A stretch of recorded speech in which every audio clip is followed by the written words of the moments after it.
Hello. आज मैं आप लोगों को पढ़ाऊंगी फंडामेंटल यूनिट ऑफ लाइफ। आप लोगों के मन में एक सवाल तो आता होगा, इस अर्थ पे डिफरेंट टाइप्स ऑफ क्रिएचर हैं, लिविंग बीइंग्स हैं, जो या तो बहुत छोटे हैं या बहुत बड़े हैं, या ऐसे भी हैं जो नेकेड आई से देखे भी नहीं जा सकते।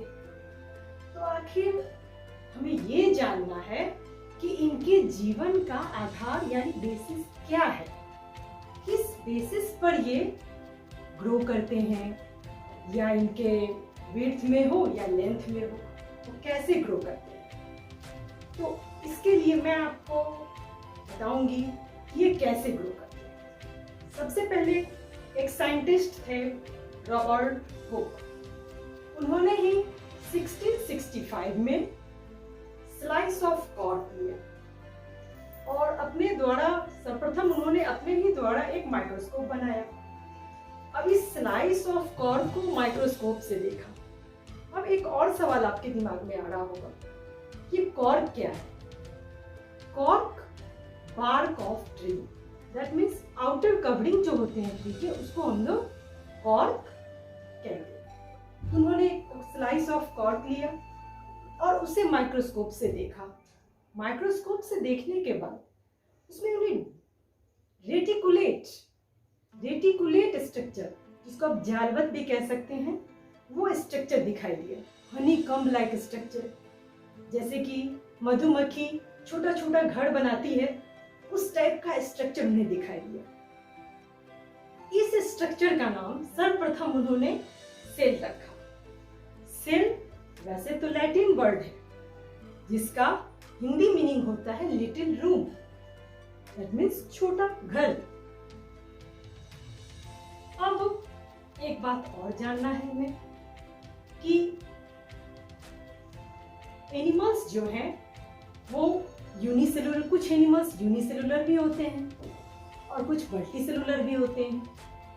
अब यूनिसेलुलर ऑर्गेनिज्म में एक ही सेल होगा, जैसा कि नाम से ही पता चल रहा है, unicellular, that means single celled animal. तो सिंगल सेल्ड एनिमल एग्जांपल इसका मैं आपको बता दूं, क्लेमाइडोमोनास, पैरामीशियम, अमीबा, ये सब सिंगल सेल्ड एनिमल हैं।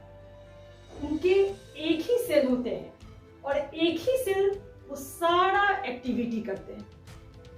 दैट मीन्स जितनी भी फिजिकल और केमिकल एक्टिविटी होती है वो सारा वर्क सिर्फ एक सेल करता है। अब हम लोग आ जाए मल्टी सेलुलर पे। मल्टी का मीनिंग ही होता है मेनी, दैट मीन्स बहुत सारा सेल, जिसका एग्जाम्पल हम लोग खुद हैं, ह्यूमन बीइंग्स, प्लांट और भी बहुत सारे लिविंग बीइंग्स हैं। ये सब मल्टी सेलुलर है। सेल का डिफरेंट शेप और साइज होता है, डिफरेंट शेप और साइज होता है। और सेल हमें ये भी मालूम है कि ये सेल का साइज होता कैसा है। जैसे कि मान लीजिए ये ब्लड सेल है, ब्लड सेल का ऐसा, नर्व सेल ले ले तो स्टार लाइक स्ट्रक्चर होता है इसका, ऐसा, यानी डिफरेंट स्ट्रक्चर होते हैं सेल्स के। अब ये बात और हम लोगों के दिमाग में आती है कि ये एक सेल, ये इतने सारे वर्क हमारे शरीर के अंदर जो हो रहे हैं वो कैसे हो रहे हैं। यूनिसेलुलर ऑर्गेनिज्म में भी वो सारी एक्टिविटी हो रही है, तो वहां एक ही सेल वो सारे वर्क करते हैं। हमारे अंदर मल्टी सेल है, तो वो सारे एक्टिविटी हमारे अंदर भी हो रहे हैं। तो आखिर सेल के अंदर है क्या। अब आपको हम बताएंगे कि सेल का स्ट्रक्चर कैसा है। मान लीजिए ये सेल है, ठीक है, और पहला तो ये हो गया कि ये सेल का ये आउटर कवरिंग है, जिसको हम लोग प्लाज्मा मेम्ब्रेन कहते हैं। अब इसके अंदर न्यूक्लियस होता है, सेंटर में साइटोप्लाज्म होता है, माइटोकॉन्ड्रिया होता है, गोल्गी बॉडी होता है। इसका मतलब ये समझ आ रहा है कि डिफरेंट पार्ट्स होते हैं एक सेल के अंदर। एक सेल के अंदर बहुत सारे पार्ट्स हैं, स्ट्रक्चर हैं, जिनको हमने नाम दिया, जिनको नाम दिया गया सेल ऑर्गेनेल। और ये सेल ऑर्गेनील ही ये सारे फंक्शन परफॉर्म करते हैं। समझ में आ गई होगी आपको ये बात?